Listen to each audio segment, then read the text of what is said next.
अस्सलामुअलैकुम, क्या हाल है। हो ठीक होंगे, खैर से होंगे, खुश होंगे।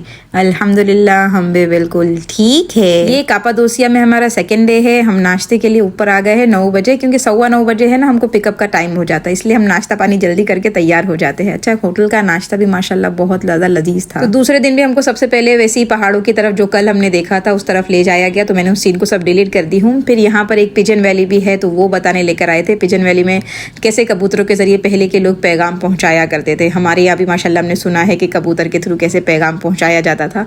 और भी बहुत सारे लोगों के अलग अलग तरीके होते थे। यानी इंसानों ने बहुत सारे ऐसी चीज़ों को इन्वेंट किया है जो इंसानों का काम आसान करती है। फिर हमको लेकर आया गया कापादोसिया की एक सिटी जो अंडरग्राउंड सिटी है, यानी लोगों ने ज़मीन के अंदर खुदाई की है और फिर उसके अंदर रहा है। यहाँ तक कि 60 से 80 मीटर के अंदर खुदाई करके इस तरीके का रास्ता बनाया है। हमको पहले बता दिया गया था भाई आपको चलना पड़ेगा थोड़ा कैर वैर, मतलब पीठ वीठ झुका कर, यानी घुटने पे बैठकर चलना पड़ेगा, क्योंकि रास्ते बड़े तंग से हैं। आप सोचे कि नॉर्मल इंसान यही हाइट का होगा, लेकिन उन्होंने इस तरीके के रास्ते क्यों बनाए थे? क्योंकि उनको जान का खतरा था।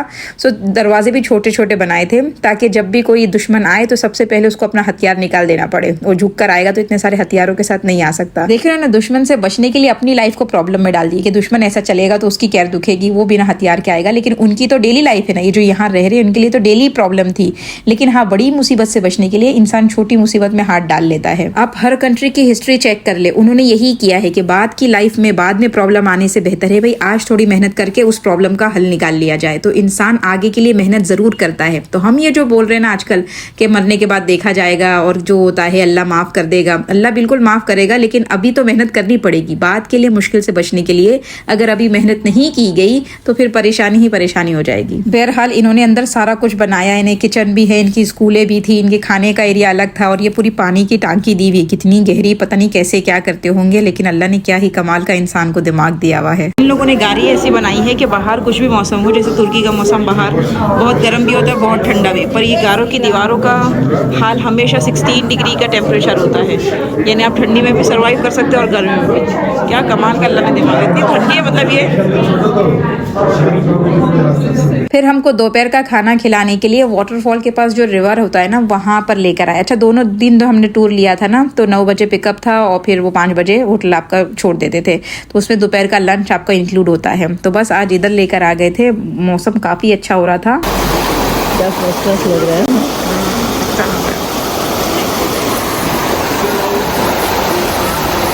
वही कल की तरह मेनू था कि पहले आपको लेंटिल का सूप दिया गया और उसके बाद मेन कोर्स, लेकिन ईमानदारी से कल का खाना जो था वो काफ़ी अच्छा था। आज का खाना बस सो था, खा लिया हमने, और वो भी चावल भी नहीं लग रहे थे, दाल भी नहीं लग रही थी, साइड में जो कबाब के रखा है, पर जो भी था अच्छा था। अच्छा, जब भी आप टूर वगैरह से जाते हो तो भाई टूर वालों का कमीशन होता है अगर आपको शॉपिंग करा दिया जाए। तो कल हमको मिट्टी के बर्तनों में शॉपिंग कराने के लेके गए थे, हमने कुछ नहीं लिया, लेकिन आज थोड़ा फंस गए क्योंकि चीज़ ऐसी लगी माशाल्लाह से। हम यहाँ पर आए थे ज्वेलरी के इसमें, तो यहाँ पर एक डायमंड जो बोलते हैं तुर्की का है ख़ास ये पत्थर, और ये पत्थर को जैसे ही मैंने देखा तो इसके कलर बदल रहे थे, यानी लाइट जैसी बदलती जाती है अलग अलग रोशनी, तो वैसे वैसे वो पत्थर का कलर बदलता है। तो बस वैसे ही मुझको कलर वाले पत्थर बड़े पसंद है, तो इस पे तो फ़ौरन के फ़ौरन दिल आ गया। मैंने कहा एक तो लेंगे ही लेंगे। ये स्पेशल तुर्की का ही पत्थर है और अभी तक एक्सपोर्ट नहीं करते, यानी तुर्की में ही मिलेगा। तो मेरे पास ऐसा शेप में रिंग में अक्सर जो पहनती हूँ ग्रीन कलर की गोल्ड में, वो ही शेप का फिर से मुझको पसंद आया। मैंने कहा कुछ नहीं होता, ले लो भाई, वो गोल्ड है और ये सिल्वर है, ये कलर बदलता है, वो ग्रीन तो ग्रीन ही रहने वाला है। तो बस मैंने ये रिंग ले ली। हमारा टूर हो गया ख़त्म, 5 बजे उसने होटल छोड़ दिया, हम निकल गए भाई ऐसे ही वॉकिंग शॉकिंग कर लेते हैं। असल में कापादोसिया लोग जाते हैं ना तो क्यों जाते हैं अक्सर, वो हॉट बलून में बैठने के लिए। तो मैंने बताया था बारिश का सीज़न जैसा है तो फिर वो हॉट बलून नहीं चलते हैं, तो कभी भी आप जा रहे हो तो 3-4 दिन का स्टे लेके जाए। तो हमारा दूसरा दिन हो गया और हॉट बलून बिल्कुल भी नहीं मतलब चले। अब तीसरे दिन यानी कल का चांसेस था, तो हमने कहा चलो कल देख लेंगे इंशाल्लाह, जब तक के लिए हम ये चेरी वेरी को एंजॉय कर रहे हैं। अच्छा, और एक बात बता दूं कि तुर्की में है ना दवाइयाँ भी काफ़ी सस्ती होती है, पनामा के मुकाबले में तो सस्ती होती है, लेकिन इंडिया से भी सस्ती होती है। जैसे मेरी अम्मी की जो डायबिटीज़ की गोली ना वो इंडिया से आती है, हम साल भर का स्टॉक मंगा लेते हैं, लेकिन हमने यहाँ पूछा तो यहाँ इंडिया से भी कम प्राइस में थी। सो हमारे पनामा से कोई भी तुर्की आता है ना तो माशाल्लाह से काफ़ी सारी दवाइयाँ लेके जाता है, 1-2 साल का स्टॉक अपना भी और किसी रिलेटिव वगैरह का भी लेके चले जाते हैं। बस हमने वो सब दवाइयाँ ले ली है। मुझको फूलों के कलर इतने पसंद आ रहे थे, थोड़ा उसके साथ फोटो शोटो मैंने कहा ले लेते हैं हम।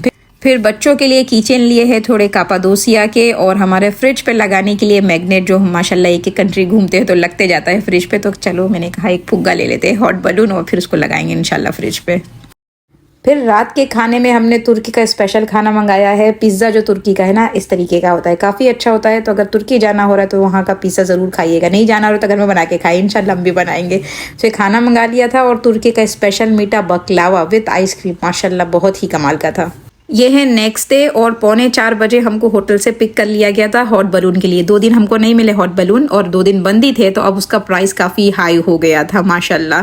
सो नॉर्मल उसका प्राइस कुछ $150 होते हैं, लेकिन 2 दिन चूँकि बंद था और सारे टूरिस्ट इंतज़ार कर रहे थे कि अब खुलेगा तब खुलेगा, तो उसका फिर उन्होंने प्राइस बढ़ा दिया।